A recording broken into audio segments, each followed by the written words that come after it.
Israel पर Hezbollah के बड़े हमले हुए हैं। हिजबुल्लाह ने शेतुला पर बरसाए रॉकेट, अल मनारा पर भी हिजबुल्लाह ने हमले किए हैं। कई बार हिजबुल्लाह ने हमलों को अंजाम दिया।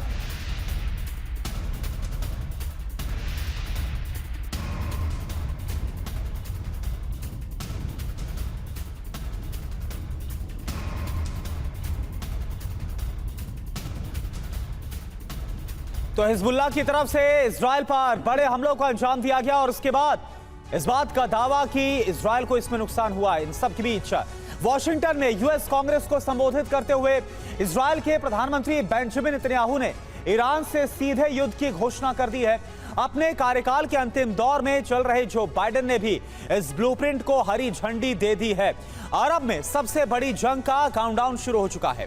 इस जंग की वजह है इजराइल का ईरानी प्रॉक्सी के चक्रव्यूह में फंस जाना।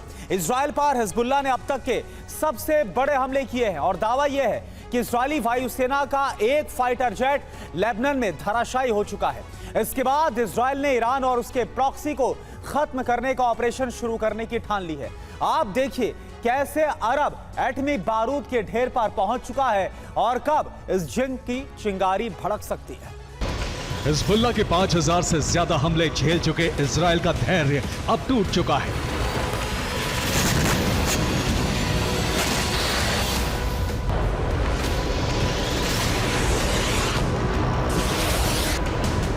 हिजबुल्लाह के हमलों से उत्तरी इजराइल का 560 स्क्वायर किलोमीटर से ज्यादा इलाका जलकर खाक हो चुका है।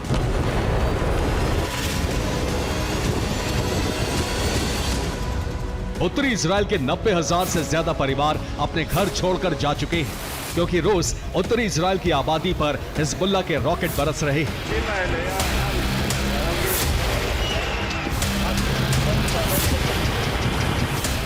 खुफिया रिपोर्ट यह है कि इजराइल ने अब हिजबुल्लाह और उसको शक्ति देने वाले ईरान के साथ सीधे युद्ध का ब्लूप्रिंट तैयार कर लिया है।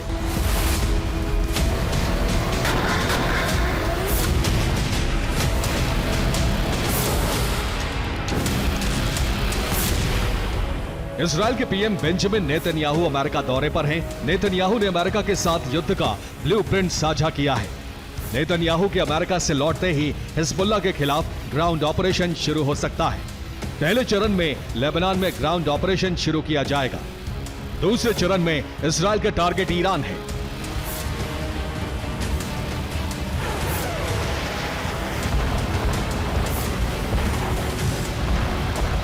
हिजबुल्लाह हर बीतते दिन के साथ इजराइल के लिए बड़ा संकट बनता जा रहा है क्योंकि हिजबुल्लाह के हमलों की रेंज और तीव्रता दोनों बढ़ती जा रही है।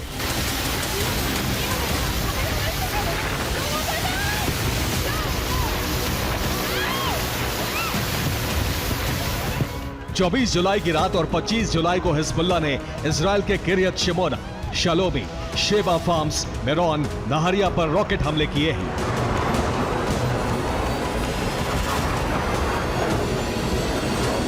हिजबुल्लाह ने इन शहरों पर रूस से मिले कत्यूशा रॉकेट सिस्टम से हमले किए हैं। इसके साथ साथ हिजबुल्लाह ने गोलन पहाड़ी तक रॉकेट बरसाए हैं। उत्तरी इजराइल में किरियत शिमोना के कैंप गिबोर और एविताल के सिग्नेट बेस पर रॉकेट वर्षा की गई।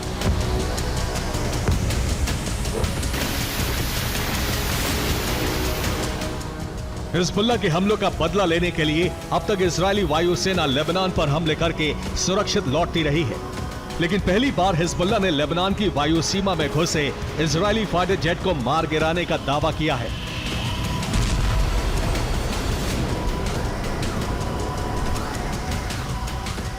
चौबीस जुलाई की रात इजरायली वायुसेना ने दक्षिणी लेबनान में ऑपरेशन चलाया। इस इलाके में सितोन और तेर हारफा पर हमले किए गए।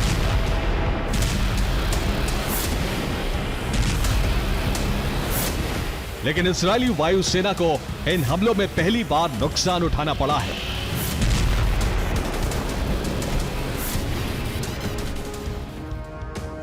तो इजरायली वायुसेना के F-15 और F-16 फाइटर जेट बीती रात हिजबुल्लाह के ठिकानों पर हमला करने के लिए पहुंचे। इस ऑपरेशन में दक्षिणी लेबनान पर हमले किए गए।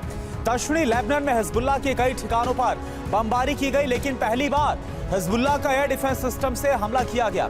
यह सिस्टम कौन सा था यह साफ नहीं है, लेकिन हमला सरफेस टू एयर मिसाइल से किया गया। इस हमले के बाद हिजबुल्लाह का दावा है इजरायली जेट को गिरा दिया गया। जबकि इजरायल ने दावा किया है कि उसके सभी फाइटर जेट सुरक्षित लौट आए हैं।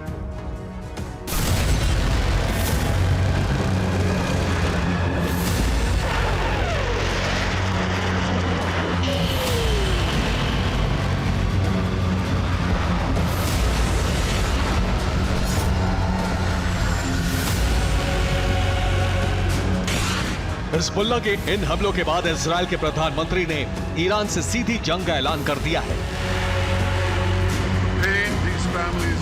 अमेरिकी कांग्रेस से नेतन्याहू ने ईरान के साथ जंग का ऐलान कर दिया है और उनके अमेरिका से लौटते ही लेबनान सहित ईरान पर हमले शुरू होने की आशंका बढ़ गई है।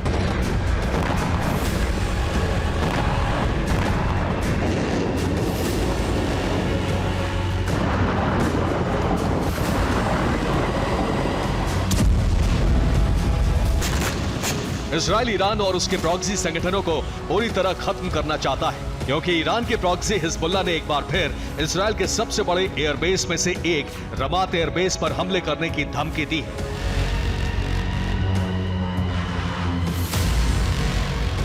ये तस्वीरें इजरायल के रमात एयरबेस की हैं जो हिजबुल्लाह ने जारी की हैं। इस बेस पर हिजबुल्लाह का सैन्य सर्वेक्षण ड्रोन 10 मिनट से ज्यादा तक मंडराता रहा और सभी सीक्रेट ठिकानों की रेकी करके लौट गया।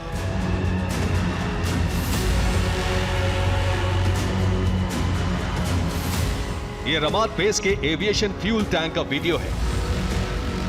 ये बेस पर बना 109 कमांड स्क्वाड्रन हेडक्वार्टर है। हिजबुल्लाह ने इजरायल के रमात एयरबेस का कोना कोना जान और समझ लिया है।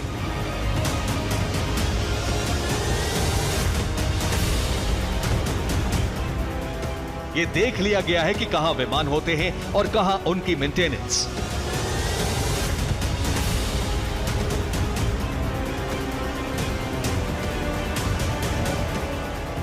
रमात एयरबेस पर लगे आयरन डोम डिफेंस सिस्टम की जानकारी भी हिजबुल्लाह ने जुटा ली है। हिजबुल्लाह यह भी जान चुका है कि इस एयरबेस पर विमानों पर लोड होने वाले हथियार और मिसाइल किस जगह रखे जाते हैं। हिजबुल्लाह चाहता तो अपने ड्रोन से इस एयरबेस पर हमला कर सकता था, लेकिन ये इजरायल के लिए चेतावनी है कि उसका कोई भी सैन्य ठिकाना हिजबुल्लाह की पहुंच से बाहर नहीं है।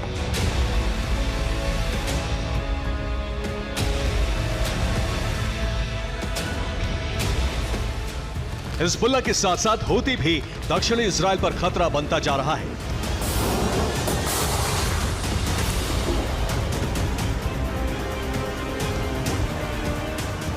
इसीलिए इजरायल ने दोनों मोर्चों पर स्पेशल टीम तैनात की है।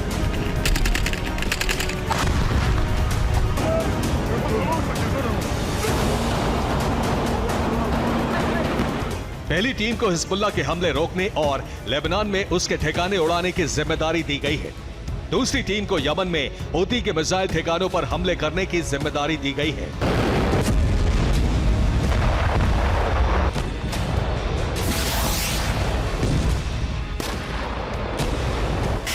दूसरी ओर ईरान के सुप्रीम कमांडर ने प्रॉक्सी संगठनों को पूरे समर्थन का ऐलान करते हुए कहा है कि इजरायल के खात्मे के लिए ईरान नहीं बल्कि प्रॉक्सी संगठन ही काफी है।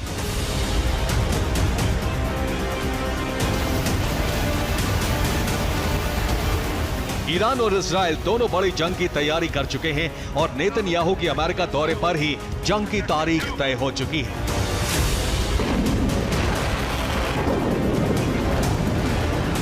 Bureau report TV9 Bharatvarsh.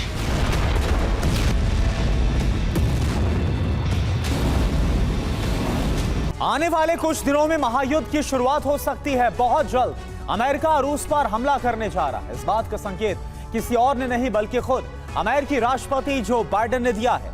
Joe Biden के कार्यकाल में सिर्फ 6 महीने बचे हैं, ऐसे में वो अपना नाम इतिहास में दर्ज करवाने के लिए बहुत ही खतरनाक कदम उठा सकते हैं और इस कदम का नाम है रूस पर हमला। सवाल यह है कि अगर अमेरिका ने ऐसा किया तो इसका परिणाम क्या होगा? क्या यूरोप में विनाश की भयावह आग लगने जा रही है? अगले 6 महीने यह तीसरे विश्व विनाश का कालखंड साबित होने जा रहा है।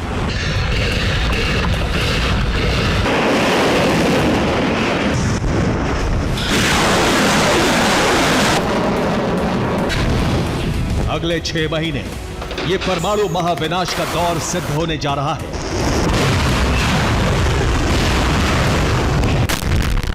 अगले 6 महीने रूस और नेटो में ऐसी जंग होने जा रही है जिसकी कल्पना किसी ने नहीं की होगी।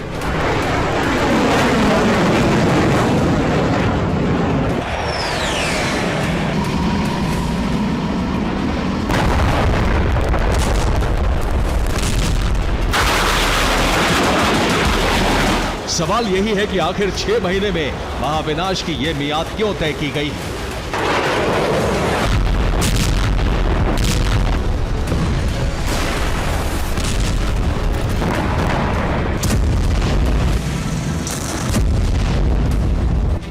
इसे आप तब समझेंगे जब अमेरिकी राष्ट्रपति जो बाइडेन के सबसे नए, सबसे ताजा और सबसे खतरनाक बयान को सुनेंगे।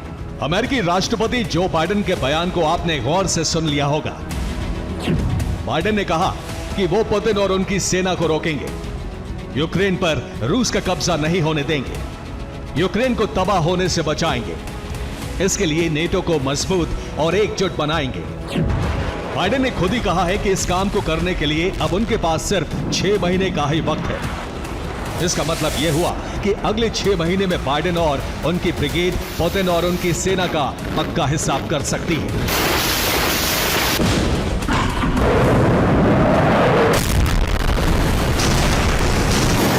इस हिसाब का सीधा सा मतलब है रूस और नेटो में महाजंग।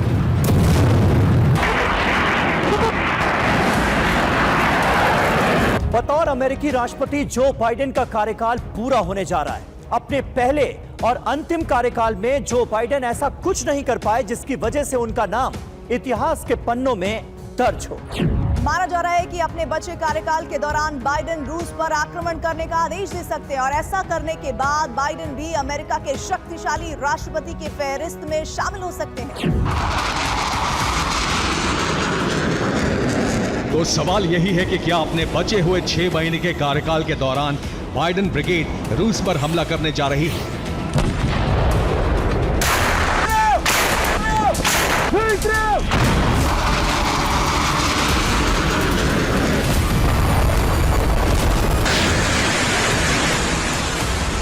क्या अमेरिका और नेटो ने इसकी तैयारी कर ली? दुनिया के बड़े रक्षा विशेषज्ञ तो इसी बात की तरफ इशारा कर रहे हैं। अमेरिका और नेटो की सैन्य गतिविधियों की वजह से एक साथ कई फ्रंट खुल गए हैं।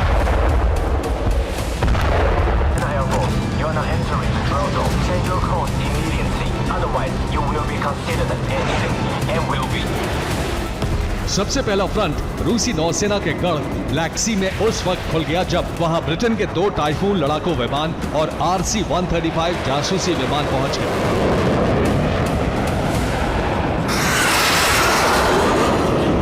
इसके बाद रूस के Su-27 ने ब्रिटिश विमानों को घेर लिया। रूसी फाइटर जेट को करीब आते देख ब्रिटिश फाइटर प्लेन वहां से वापस चले गए।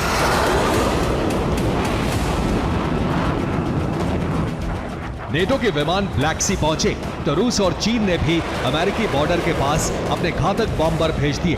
मतलब नेटो को ईंट का जवाब पत्थर से देने की कोशिश की गई।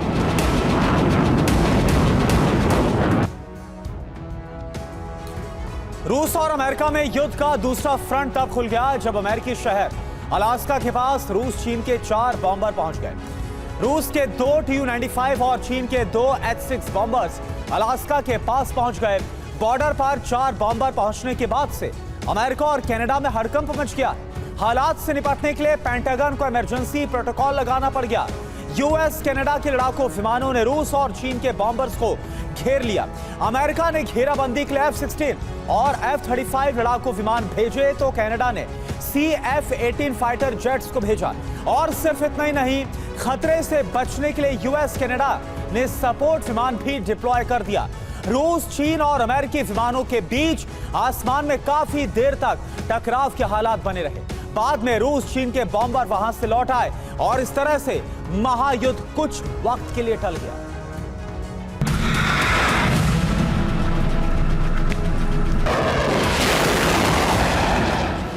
रूस और नेटो में युद्ध का तीसरा ट्रिगर दबा रोमानिया में।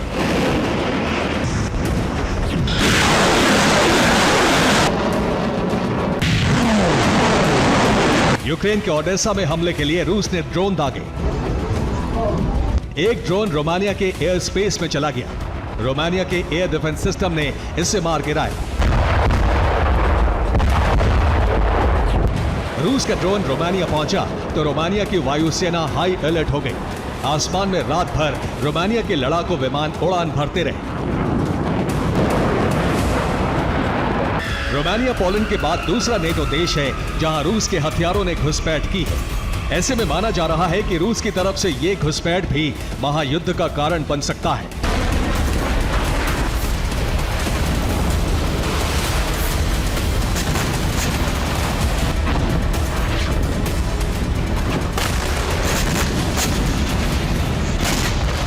रोमानिया वही नेटो देश है जहां अमेरिका ने अपने 2 B-52 बॉम्बर की तैनाती कर रखी है।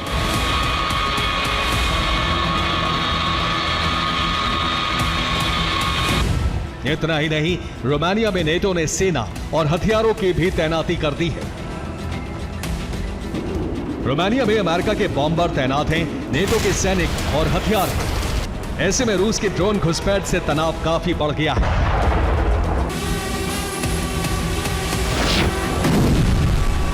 तनाव बढ़ा तो अमेरिका के आदेश पर पोलैंड ने अपने लड़ाकू विमान कैलिनिनग्राद के पास भेज दिए।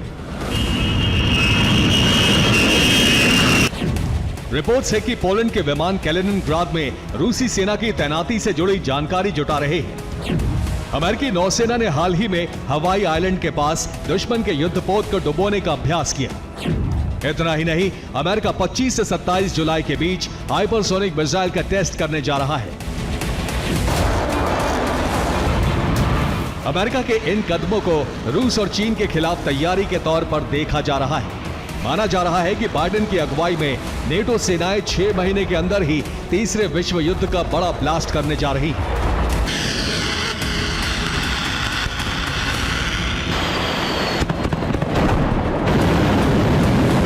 इस बात की आशंका पुतिन और उनकी सेना को भी है।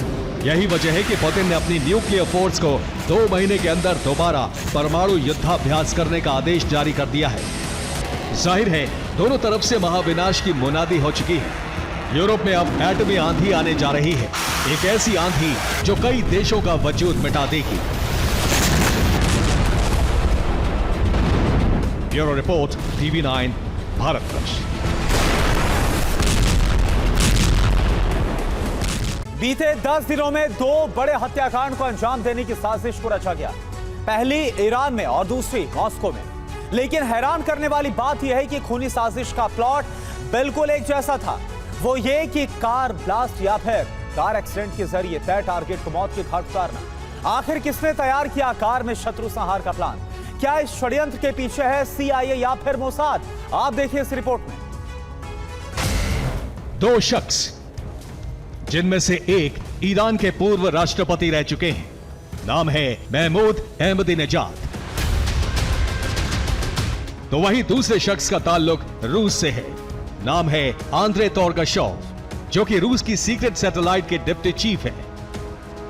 ईरान और रूस से जुड़े इन दोनों शख्सों पर जानलेवा हमला हुआ, वो भी फिल्मी स्टाइल में कारों का इस्तेमाल करते हुए।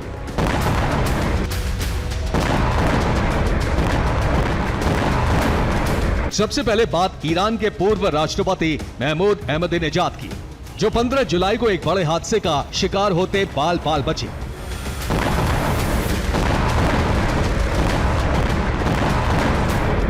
दरअसल ईरान की मीडिया रिपोर्ट्स में दावा किया गया है कि ईरान के पूर्व राष्ट्रपति की कार में हत्या करने की साजिश रची गई थी। दावा किया गया है कि महमूद अहमदीनेजाद की SUV में तकनीकी गड़बड़ी की गई, जिससे अहमदीनेजाद की SUV कार हादसे का शिकार हो जाए। मगर अहमदीनेजाद के सुरक्षा अधिकारियों ने कार की जांच की और अहमदीनेजाद से दूसरी कार के इस्तेमाल का अनुरोध किया। रिपोर्ट्स की माने तो नियमित प्रक्रिया के तहत अहमदीनेजाद की कार में एयर कंडीशनर की खराबी बताई गई। बस फिर क्या, ईरान के पूर्व राष्ट्रपति ने ऐन वक्त पर कार बदल ली और उनकी जान बच गई, क्योंकि चंद किलोमीटर के बाद महमूद अहमदीनेजाद की मुख्य कार भीषण हादसे का शिकार हो गई। एक तरफ ईरान के पूर्व राष्ट्रपति मौत के मुंह से बाहर आ गए, तो वहीं मॉस्को में भी एक SUV कार में भीषण ब्लास्ट हुआ। जिसमें रूसी सैटेलाइट के डिप्टी चीफ आंद्रे तोर्गशोव और उनकी पत्नी घायल हो गए। गनीमत यह रही कि कार के ब्लास्ट होने से चंद सेकंड पहले ही रूसी सैटेलाइट के डिप्टी चीफ तोर्गशोव अपनी कार से बाहर आते दिखाई दिए और जैसे ही वो बाहर निकले जोरदार धमाके के साथ उनकी कार के परखच्चे उड़ गए। दो अलग अलग ठिकानों पर दो अलग अलग शख्स को निशाना बनाना, वो भी एक ही तरीके से, बेहद ही हैरान करने वाला है। दावा तो यहां तक किया जा रहा है कि इन हमलों को अंजाम देने में अमेरिका की खुफिया एजेंसी CIA और इजराइल की खुफिया एजेंसी मोसाद का हाथ हो सकता है, क्योंकि गाजा को लेकर जहां ईरान इजराइल में जंग के हालात बने हुए हैं, वहीं यूक्रेन के चलते अमेरिका रूस में तनाव चरम पर है। हालांकि हमले किसने किए, इसका मास्टरमाइंड कौन है, फिलहाल इसकी जांच की जा रही है। Bureau report, TV9 Bharatvarsh. वहीं तीसरे विश्व युद्ध का एक और फ्रंट खुलने जा रहा है। इस फ्रंट का नाम है कोरियाई प्रायद्वीप। दक्षिण कोरिया इस वक्त बहुत डरा हुआ है। यह डर किम और उसकी सेना की वजह से। कोरिया के रक्षा मंत्री ने जो कुछ कहा है, उसने महायुद्ध की मुनादी कर दी है। माना जा रहा है कि अगले 48 घंटे के अंदर उत्तर कोरिया दक्षिण कोरिया पर हमला कर सकता है। किम के टारगेट पर दक्षिण कोरिया में अमेरिकी बेस है। अब सवाल ये उठता है कि क्या किम सेना यह हमला पुतिन और जिनपिंग के आदेश के बाद करने जा रही है। कोरियाई प्रायद्वीप में अगले 48 घंटे बहुत भारी हैं।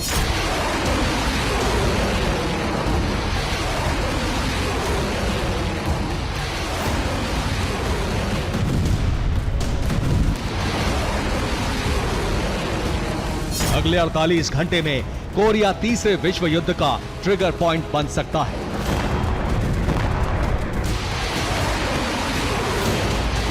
दो दिनों में यहां बहुत बड़ी जंग छिड़ सकती है।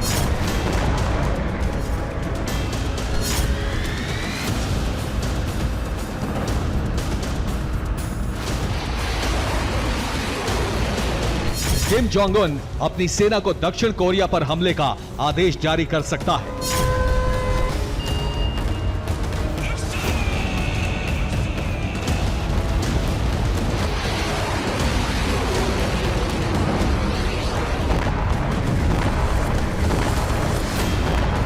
अगर ऐसा हुआ तो कोरियाई प्रायद्वीप में महायुद्ध का विस्फोट हो जाएगा।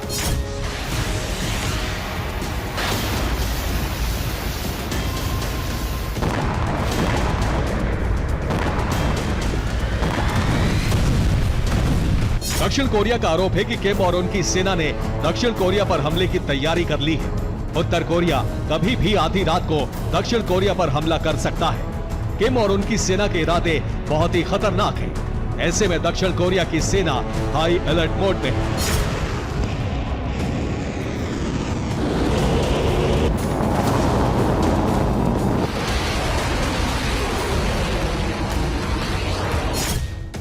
माना जा रहा है कि दक्षिण कोरिया में किम के टारगेट पर अमेरिकी सैन्य बेस है।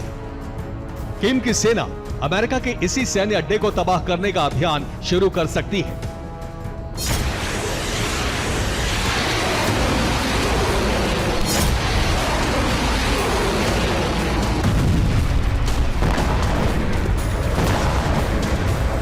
दक्षिण कोरिया के रक्षा मंत्री शिन वॉन शिक ने अपनी सेना को आगाह किया है कि उत्तर कोरिया की सेना सियोल पर किसी भी वक्त हमला कर सकती है।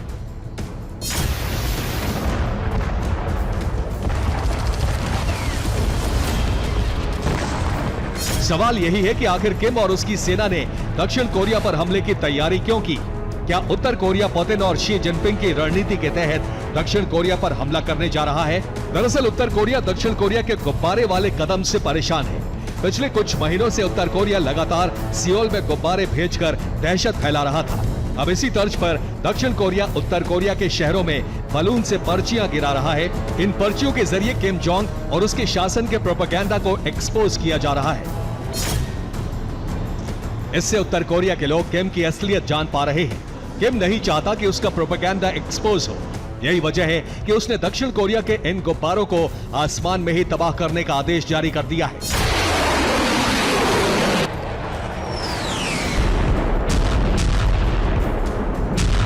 अब माना जा रहा है कि किम की सेना सियोल पर बारूदी धावा बोल सकती है।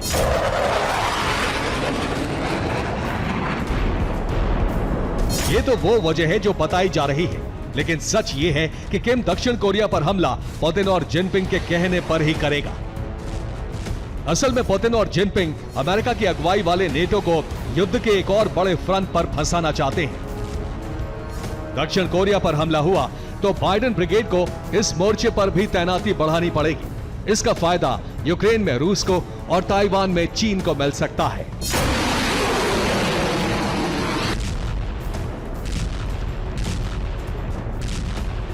Bureau report, TV9 Bharatvarsh.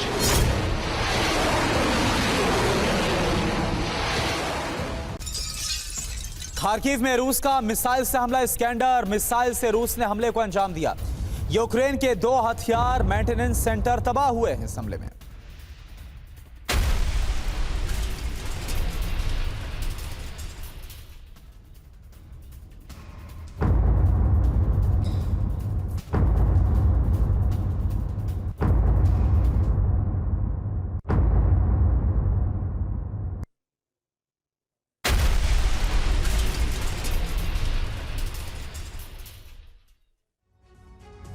जिस टेंपल माउंट में यहूदियों के जाने पर दशकों से पाबंदी थी, अब उसी टेंपल माउंट में दुनिया भर के तमाम यहूदी बेरोक-टोक जा सकेंगे।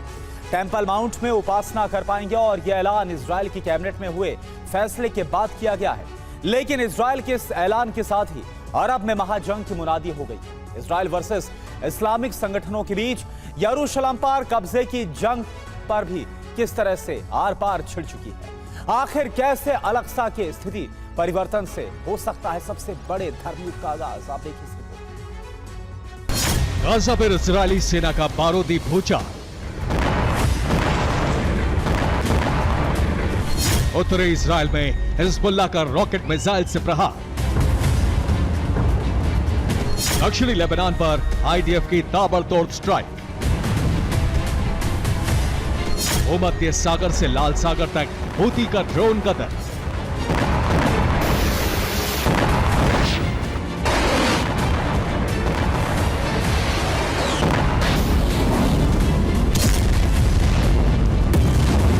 अरब के कोने कोने में जंग छिड़ी हुई है।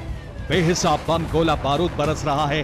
किसी बैटलफील्ड में इजरायली सेना हावी है तो कहीं ईरानी प्रॉक्सी ने अपने घातक हथियारों से कोहराम मचा रखा है।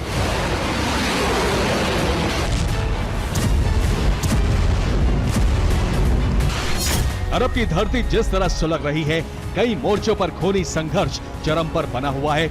उसके पीछे की वजह है 7 अक्टूबर 2023 की तारीख।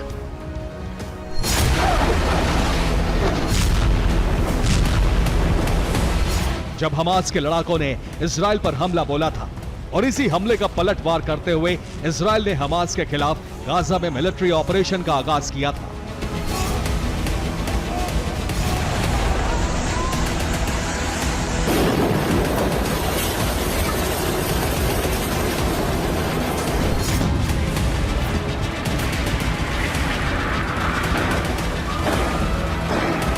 लेकिन बड़ा सवाल यह है कि 7 अक्टूबर को अचानक ही हमास के लड़ाकों ने इजराइल पर अटैक क्यों किया? क्यों इजराइल के सुरक्षा घेरे को तोड़कर भीषण नरसंहार को अंजाम दिया?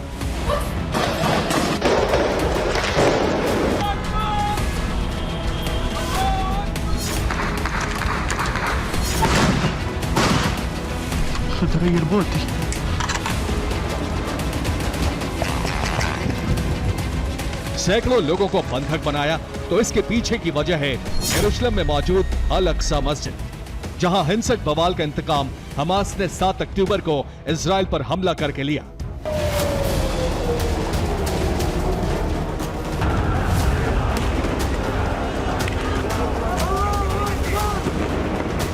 दरअसल अप्रैल 2023 में अल-अक्सा मस्जिद परिसर में जबरदस्त हिंसा भड़की।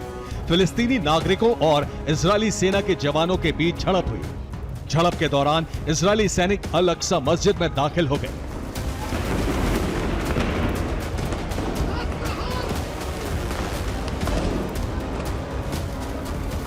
अल-अक्सा मस्जिद में कई दिनों तक जारी रही हिंसा से जुड़े कई सारे वीडियो भी सामने आए, जिसमें इजरायली सैनिक टकराव के दौरान मस्जिद परिसर में दाखिल होते देखे गए।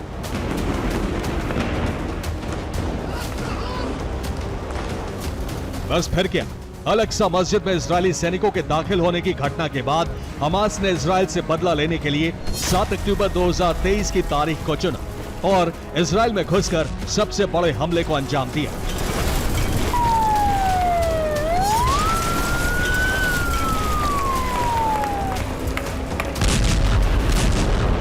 लेकिन अब तो 7 अक्टूबर से भी बड़ा हमला इजरायल पर होने वाला है और इस बार इजरायल का दुश्मन सिर्फ हमास नहीं बल्कि पूरा मुस्लिम वर्ल्ड होगा, यानी अरब में मौजूद तमाम मुस्लिम देश और कट्टरवादी इस्लामिक संगठन।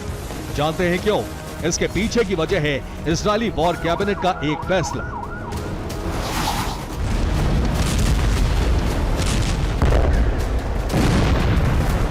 वो ये कि टेंपल माउंट में यहूदियों के प्रवेश पर रोक हटाई गई।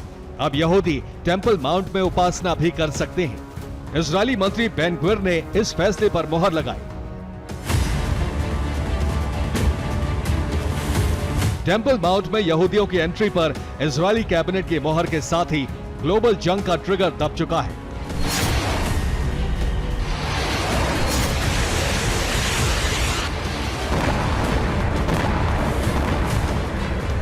क्योंकि यहूदियों को इससे पहले अल-अक्सा मस्जिद परिसर और टेंपल माउंट में जाने का अधिकार नहीं था।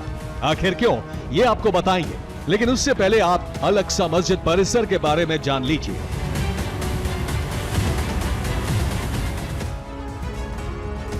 पूर्वी यरूशलेम में पुराना शहर शामिल है जो 3 प्रमुख धर्मों यानी कि यहूदी, ईसाई और इस्लाम के लिए काफी महत्वपूर्ण है। इस इलाके में कई धार्मिक स्थल है जिसे आप इस मॉडल के जरिए समझिए। ये यरूशलेम की अल-अक्सा मस्जिद है जिसे इस्लाम में मक्का और मदीना के बाद तीसरा सबसे पवित्र स्थल बताया गया। अल-अक्सा मस्जिद और डोम ऑफ द रॉक एक ही परिसर में बने हुए हैं। डोम ऑफ द रॉक के बारे में मान्यता यह है कि सन 621 में इसी जगह से इस्लाम के आखिरी पैगंबर मोहम्मद ने जन्नत का सफर किया और इसी 2 एकड़ के परिसर में यहूदियों का टेंपल माउंट भी है। लेकिन अब सिर्फ इसकी एक दीवार बची है जिसे वेस्ट वॉल या वेलिंग वॉल कहा जाता है और यह यहूदियों के लिए सबसे पवित्र जगह है। यहीं पर अल-अक्सा मस्जिद परिसर के अलावा ईसाइयों के इलाके में the Church of the Holy Sepulchre भी है। ईसाई धर्म ग्रंथ न्यू टेस्टामेंट के मुताबिक इसी शहर में ईसा मसीह ने अपना उपदेश दिया था। यहीं पर उन्हें सूली पर चढ़ाया गया था और फिर यहीं पर वो अवतरित भी हुए थे। लिहाजा इस पूरे परिसर को लेकर यहूदियों और अरब के इस्लामिक देशों के बीच विवाद चला आ रहा है। इससे पहले इजरायल या फिर दुनिया भर में मौजूद तमाम यहूदी वेस्ट वॉल या वेलिंग वॉल के पास खड़े होकर उपासना करते थे। यहूदियों के टेंपल माउंट के भीतर जाने पर पाबंदी थी।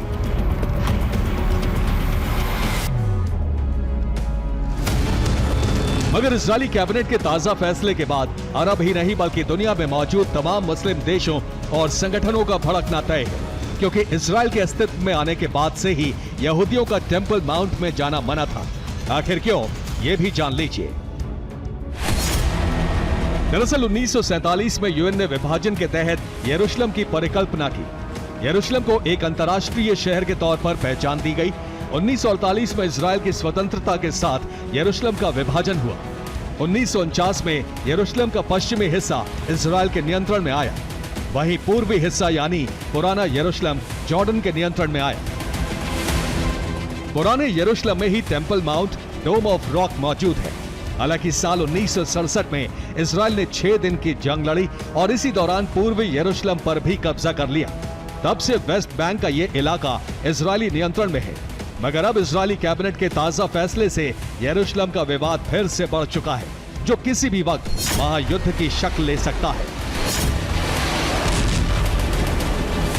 Bureau report, TV9 Bharatvarsh. बड़ी खबर फ्रंटलाइन पर यूक्रेनी सेना के हमले और तेज हो गए। रूसी सैन्य वाहनों पर बम वर्षा की गई है। रूस के कई सैन्य वाहन इन हमलों में नष्ट हो गए।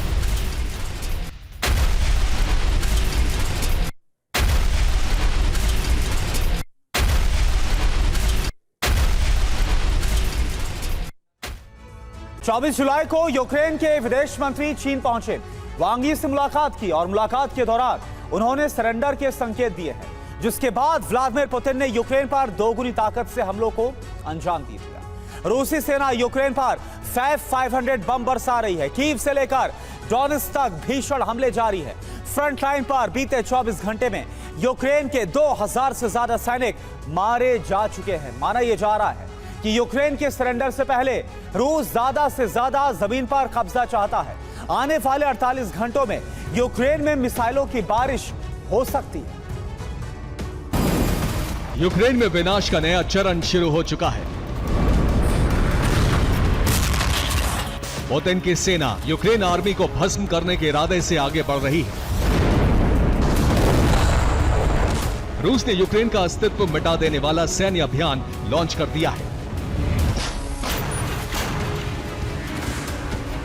रूस के हमले में कीव से लेकर डॉनबास, डोनेस्क और क्रिमिया तक त्राहिमाम मचा हुआ है। रूसी सेना यूक्रेन में एक साथ कई टारगेट सेट कर ऑल राउंड अटैक कर रही है। रूस के हमले में न सिर्फ यूक्रेन के हथियार डिपो बल्कि एनर्जी सेक्टर भी ध्वस्त हो रहे हैं। दरअसल पिछले 24 घंटे से लगातार रूस दुगनी ताकत से यूक्रेन पर हमला कर रहा है। रूस की स्ट्रैटेजी है कि वो ज्यादा से ज्यादा यूक्रेन के इलाकों पर बढ़त बना ले। रूस खास स्ट्रैटेजी के तहत आगे बढ़ रहा है। रूसी वायुसेना फ्रंट लाइन पर अटैक कर रास्ता साफ करती है और ग्राउंड फोर्स आगे बढ़ जाती है।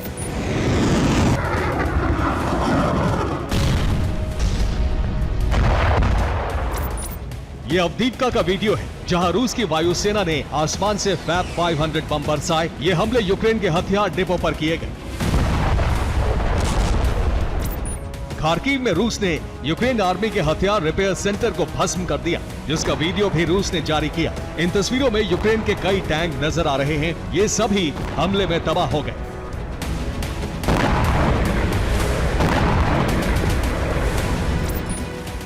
मरिंका में रूस ने ड्रोन अटैक कर यूक्रेन के इन्फेंट्री व्हीकल को तबाह कर दिया।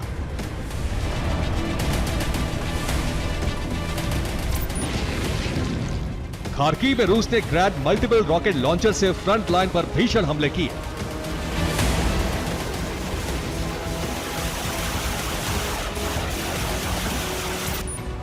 डोनेस्क में रूसी फौज ने यूक्रेनी सैनिकों पर आर्टिलरी से हमला किया।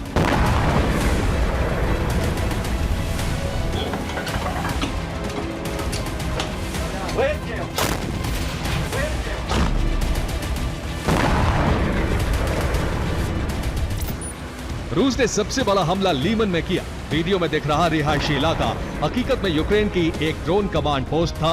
आसपास के 50 किलोमीटर में ड्रोन हमले इसी पोस्ट से किए जा रहे थे। रूस ने स्कंदर मिसाइल दागकर इस पोस्ट को तबाह कर दिया।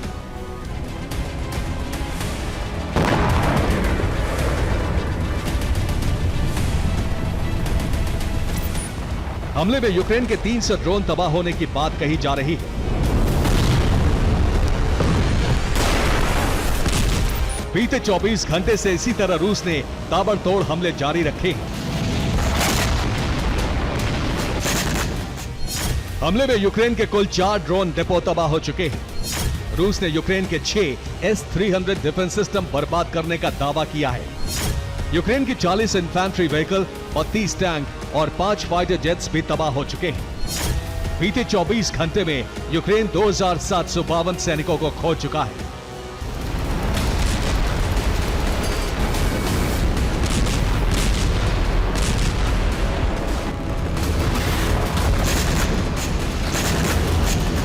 दो महीने में ऐसा पहली बार है जब यूक्रेन के 24 घंटे में 2500 या उससे ज्यादा जवानों की मौत हुई और उसे इतना बड़ा नुकसान हुआ। सवाल है कि अचानक रूस के एग्रेशन की वजह क्या है।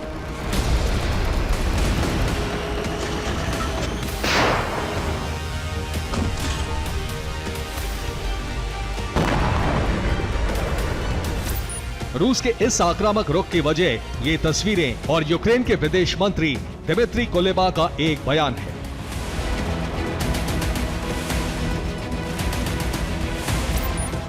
दरअसल यूक्रेन के विदेश मंत्री दिमित्री कुलेबा 24 जुलाई को चीन पहुंचे, जहां उन्होंने चीनी विदेश मंत्री वांग यी से मुलाकात की। इस मुलाकात के दौरान वांग यी और कुलेबा के बीच रूस यूक्रेन जंग को लेकर बात हुई, जिसमें दिमित्री कुलेबा ने रूस से समझौते की बात कही। चीन के विदेश मंत्री वांग यी ने पूछा, रूस यूक्रेन युद्ध को 3 साल पूरे होने वाले हैं, क्या उसका कभी अंत होगा? इसके जवाब में दिमित्री कुलेबा ने कहा, अगर रूस नेक नियत के साथ समझौते के लिए तैयार है तो यूक्रेन रूस के साथ बातचीत कर सकता है। हालांकि रूस की तरफ से ऐसे कोई संकेत कभी नहीं मिले। कुलेबा के इस बयान से साफ है कि यूक्रेन सरेंडर की स्थिति में पहुंच चुका है और वो किसी तरह से समझौता चाहता है। इसीलिए उन्होंने रूस के मित्र देश चीन का रुख किया। चीन ने भी कहा है कि वो यूक्रेन रूस में शांति का पक्षधर है और इसकी पूरी कोशिश करेगा। पुतिन को आशंका है कि यूक्रेन समझौते की पेशकश कर सकता है, इसीलिए वो ज्यादा से ज्यादा इलाके पर कब्जे की कोशिश में है ताकि समझौते के बदले वो यथास्थिति की मांग कर यूक्रेन के कई इलाकों पर रूसी झंडा हमेशा के लिए फहरा सके।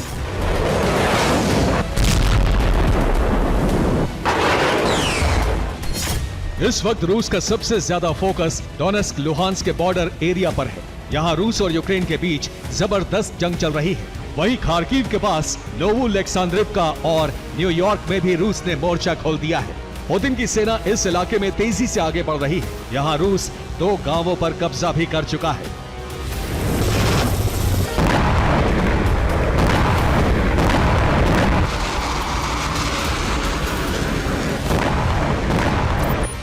इस बीच व्लादिमीर पुतिन का भी एक बयान सामने आया है। उन्होंने कहा है कि डॉनबास और नोवरोसिया में रूस की सेना को आम लोगों का जबरदस्त समर्थन मिल रहा है।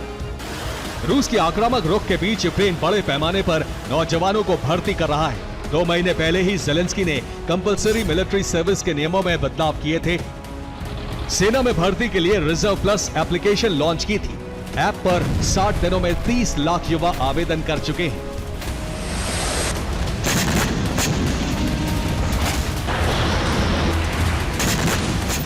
युवाओं के समर्थन से यूक्रेनी सेना भी चार्ज है। वो रूस को आगे बढ़ने से रोक रही है।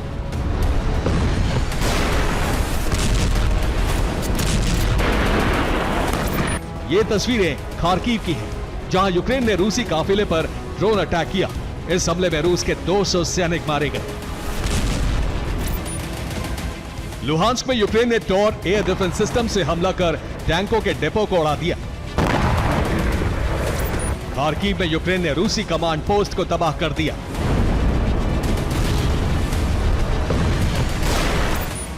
साफ है यूक्रेन भले समझौते की बात कर रहा है, लेकिन वो रूस को अपनी 1 इंच और जमीन नहीं देना चाहता। ऐसे में युद्ध की आग हाल फिलहाल शांत होने वाली नहीं है।